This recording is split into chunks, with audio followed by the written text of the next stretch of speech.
So American might be feeling good about 2017, but budget carrier JetBlue has a different story to tell. They spooked investors by failing to provide current quarter unit revenue guidance.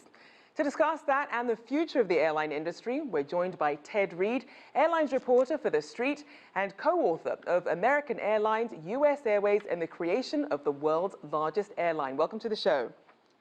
Good to be here.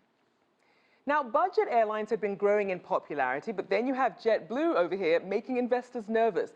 And you also have passengers complaining that cheaper tickets don't come with any frills. So which companies are really striking the right balance? Well, our major carriers, Delta, United, and American, are trying to find the right balance by adding a low-cost coach fare to catch up with the ultra-low-cost carriers, Spirit and Frontier. So I'm not sure they're quite there yet, but they're trying to find a balance. JetBlue used to be luxury at low prices, but Wall Street didn't like that. So JetBlue's been trying to offer a little less space and less free stuff and put more seats on the aircraft. So they're also struggling, as you said, to find the right balance. Now, Ted, the International Air Transport Association believes the global airline industry will make nearly $30 billion in 2017. That's its third straight year of profit. What's really driving that growth?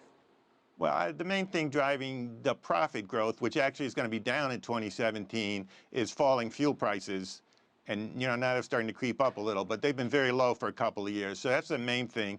The second thing is ancillary fees. Airlines around the world, particularly our U.S. airlines, which are the most profitable in the world, have been adding fees for everything. And then I guess the third thing, we've had the consolidation in the U.S. that's helped our airlines become more profitable. And fourth, as a long-term trend, there's just an emerging middle class in China. And so there's more demand, growing demand for air travel around the world. And as you mentioned, China's growing middle class. We know that China is one of the world's fastest growing travel markets. So what are airlines doing to tap into those consumers? Well, I can speak to what U.S. airlines are doing. We signed a bilateral in 2007, and we've gradually been adding service, both the Chinese airlines and the U.S. airlines.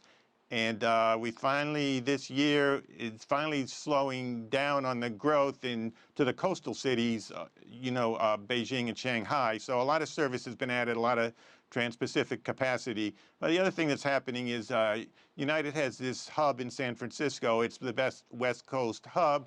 And using the collection powers of the hub and the Boeing 787 and new aircraft, they've been able to start flying to interior China. So a couple of years ago, they added San Francisco, Chengdu, and the trend is I think the future trend is more service to interior China.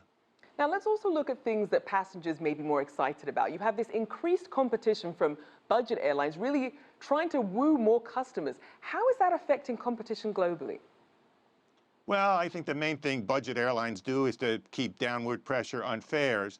But the other thing that they are doing, particularly the European budget airlines, copied by our budget airlines, Spirit and Frontier, is to charge for everything. And that's really what they're doing. They're feeding the growth in ancillary fees for everything, just to bring carry-on baggage, even to have a printed ticket, they charge for that. And I think that's the main impact that they're having, besides crowding people into airplanes. So you have very little leg room. They also do that. Now let's look at another strategy. When Continental Airlines tried its own version of a budget airline with Continental Light, it actually ended up costing the company about $140 million, and its chief executive called it an awfully expensive experiment. So what's your take on when you have used these major airlines trying to really straddle the fence of having a budget airline while maintaining their core business? Well, let me say two things. It's funny you should ask me that because I'm in Charlotte, and Continental Airlines, they selected Greensboro, North Carolina, which is about 100 miles from here, as one of their markets. And they tried to connect all their passengers in Greensboro, but that failed because there was no local traffic in Greensboro. And they were just trying to compete with Charlotte, which at the time had high fares. But in answer to your question, also, those things never work. Starting a budget airline in a major airline, it has never worked in our country. United tried it, Delta tried it, US Airways tried it, and they just failed. You can't do it. You can't take the cost out if you're at a major airline. So no one's trying that anymore. All right, well, thank you. We'll have to leave it there. That was author Ted Reed, airlines reporter for TheStreet.